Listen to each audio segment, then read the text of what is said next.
Welcome once again to Sales Optimization, your blueprint to successful selling. Based upon my extensive experience in every aspect of the sales process, including that I've made tens of thousands of calls myself in my own selling career, I've trained sales staff, I also do sales troubleshooting for companies, real-time coaching for sales professionals, as well as training and coaching sales leadership, and I've also built sales teams for various companies. I have identified what I call the 7 deadly sins made by sales professionals that limit their ability to complete the sale, and we all know how frustrating that is. These 7 deadly sins are the career killers that I have observed over and over again as I have listened to salespeople struggle and fail on sales calls. This is precisely what has inspired me to create these training videos, specifically designed to help you experience greater success through becoming more sales literate. Right now, one by one, I'm going to share with you this important information about what you might be doing that is preventing you from achieving the sales success that you desire and certainly deserve. And don't worry, in subsequent videos I will tell you how to fix it all. But first, let's explore these 7 deadly sins. Deadly sin number 1, not talking to enough people. Of all the things that hinder sales career, this is the number 1 issue. This is the number 1 career killer. Remember, sales is what? Sales is nothing more than a numbers game. So the very simple formula is the more people that you talk to, the more sales that you're going to make over time. The second deadly sin, and the number 2 biggest problem that's a career killer for professional salespeople, is not talking to the decision maker. You see, you shouldn't be wasting your energy talking or pitching your product to a non-decision maker. So who is the decision maker? Well, let me ask you. Who is it that's going to pull the trigger? Who's going to write the check? Because that's the individual that you need to be talking to from the very beginning of the sales call. Number 3 on the deadly sin list is not taking charge of the call. So now that you're making enough calls and you're talking to the decision maker, take charge of the call. Remember, your most valuable commodity is your time. You should be directing the conversation, not the person that you're talking to. And the way you maintain control in a dialogue or in a sales conversation is by asking questions. Number 4 on the list, and this is probably where most salespeople in general do definitely not spend enough of their valuable time, and that's getting to know your prospect. And it's finding out about them. What are their needs, their wants, and their desires?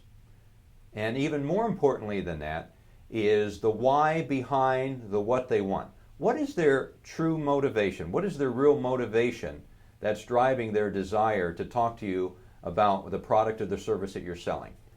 Number 5 on the list is asking the right questions. What are some of these right questions that we're talking about? What is their level of interest? How are you determining their level of interest? It could be as simple as, Bob, listen, based on a scale from 1 to 10, how much of a priority is this product or service to you personally or in your business? The second issue is, do they have the money? How are they going to pay for it? And is that important to know for you? And remember, interest trumps money. The greater the interest that a prospect has, the easier it's going to be for them to part with their hard-earned money. Number 6 on the list is a combination of not listening and not hearing. So what do I mean by that? When you're in conversation with someone in the sales process or at any time in a relationship, what's really going on during the communication? Or what is the music in the background saying? And then from a listening standpoint is, are you 100% available in the present moment to experience the truth about what's going on the call? Now, why is that important? Because knowing what's really going on the call right now then will allow you to know where to go next in the conversation, or very specifically, what's the very next question that you need to ask to continue to go in the right direction. And then the final of the 7 deadly sins is, once you've done everything else, I can't tell you how many times I listen to a sales presentation, and then at the very end of the sales presentation, I hear no salesperson asking for the order. And I've always asked myself, why is that? Well, Let me ask you, have you earned the right to ask for the sale once you get to that point in the conversation? And typically I find that if a salesperson is not asking, it's because of a lack of confidence. They don't feel in their heart that they've earned the right, and it's usually due to a concept that I call sales literacy.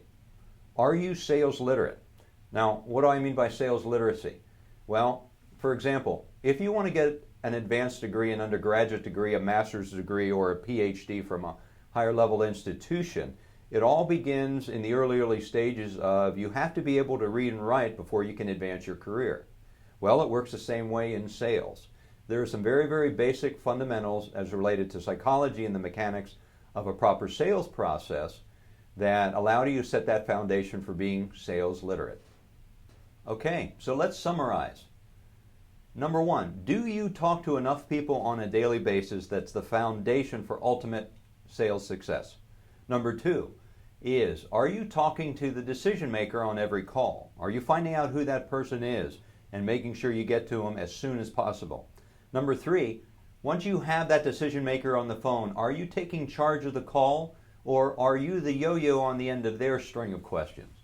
Number four is, how well do you know your prospect?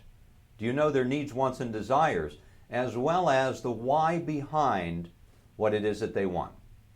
Number five is, are you asking the right questions to determine their level of interest and their ability to buy whatever it is that you're selling?